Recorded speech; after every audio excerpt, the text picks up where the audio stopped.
Hello everyone, good morning, welcome back to my YouTube channel. It's me Moni. আমার ভিডিওতে তোমাদের সকলকে অনেক অনেক স্বাগত। যে চলো আমি কোথায় যাচ্ছি না যাচ্ছি, কি করব না করব, সমস্ত ভিডিওটা আজকে তোমাদের সাথে শেয়ার করছি। স্কিপ করবে না, তো চলো দেখতে থাকো ভিডিওটা। দেখো আমি এখানে কিন্তু অনেক সকালবেলা উঠেছিলাম, তখন সকাল বলতে পারো না, তখন রাতই বলতে পারো, তখন বাজে 2:30। আর আমার ছেলের কিছু প্যাকিং আর খাবার দাবার গোছানো বাকি ছিল, তাই সেগুলো গুছিয়ে নিচ্ছিলাম। গুছিয়ে নিয়েই তাড়াতাড়ি রেডি হয়ে গেছি বেরোনোর জন্য। এখানে আমি রেডি হয়ে গেছিলাম, রেডি হয়ে বেরিয়ে গেছি আমাদের নিজেদের ডেস্টিনেশনের জন্য। আর দেখো রাতের কলকাতার শহরটা এত সুন্দর লাগছিল, যতটুকু পেরেছি ভালো করে ভিডিওটা তোলার চেষ্টা করেছি, বাট এত ভালো লাগছিল যে কি বলবে।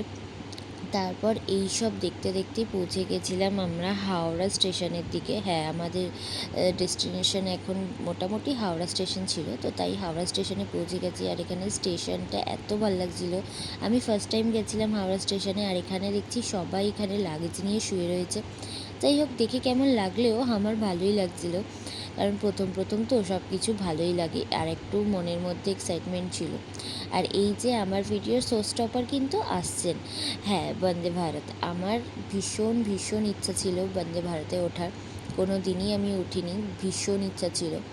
এখানে ওকে দেখার পর আর আমার বরের হাসিটা তোমরা দেখতেই পাচ্ছ, ও যতটা খুশি আমিও কিন্তু ঠিক ততটাই খুশি ছিলাম উঠবো বলে।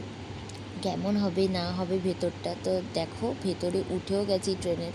এত সুন্দর, এত কমফর্টেবল ছিল, আর মনেই হচ্ছিল না যে 6 ঘন্টার আমাদের জার্নি করে যেতে হবে। এরকম কমফর্টেবল ট্রেনে কিন্তু 6 ঘন্টার জার্নিটা অনেক কমই মনে হয়। খুব ভালো করে গিয়েছিলাম। কিন্তু একটা জিনিস ভালো লাগেনি, সেটা হচ্ছে এখানকার যে টিফিনটা দিয়েছিল ব্রেকফাস্টটা, সেটা ভীষণই বাজে ছিল। তো যাই হোক, এইসব গল্প করতে করতে, এইসব ভিউ দেখতে দেখতে, আরও তোমাদের ভিউ দেখানো বাকি আছে। ভীষণ সুন্দর সুন্দর ভিউ ছিল জানো তো। দেখো ছোট ছোট পাহাড়গুলো, পৃথিবীতে এত সুন্দর সুন্দর জিনিস আছে না, না গেলে মানুষ সত্যি বুঝতে পারেই না।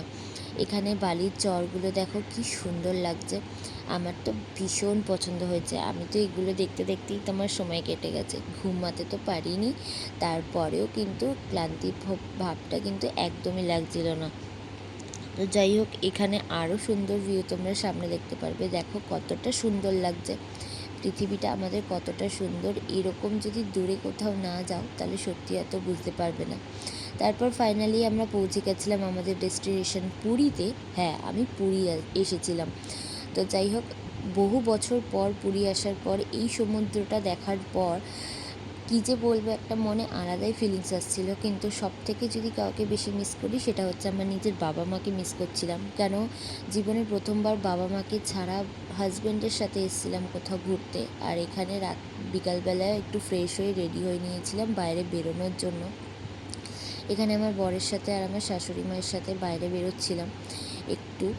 আর দেখো এখানে কিন্তু একটা জিনিস ভীষণ ভালো লেগেছে আমার, সেটা হচ্ছে যত বছর, মানে ধরো আমি 12 বছর পর আবার পুরী এসেছি, তো তখন অনেকটাই আলাদা ছিল, আর এখন দেখছি সব কিছু টোটালি কিন্তু অনেক আলাদা।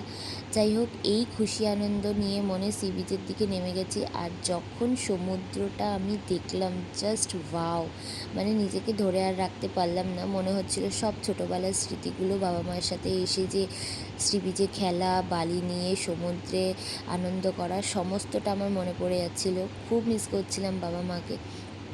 তারপর এখানে হাঁটতে হাঁটতে দেখলাম সন্ধে আরতি হচ্ছিল। এই জিনিসটা আমার কোনো দিন ভাগ্যে হয়নি দেখা, জানো তো। এই ফার্স্ট টাইম কিন্তু আমি এই সন্ধে আরতি এখানে আমি দেখেছি। আমার ভীষণ ভালো লাগছিল।